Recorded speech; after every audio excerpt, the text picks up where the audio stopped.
Hi, I'm Charlie Kyle, and I'm very proud to be the principal of Innis College. Innis College is a wonderful community, and it's had a vibrant academic past and a really involved student body for its 50-plus years of existence.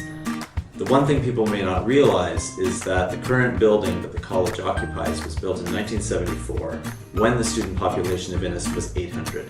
We are now at 2,000 students, and as you can imagine, the building can't begin to properly serve its student population in the way it did in the past. So the time has come for a really transformative project which will change how the college serves its students in so many ways.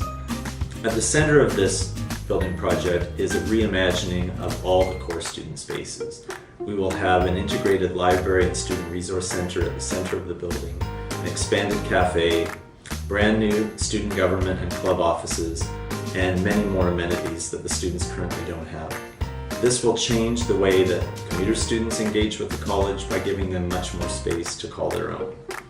We're all very excited about this project and really can't wait to see it come to fruition. But for it to succeed, we're going to need the support of the entire Innis community.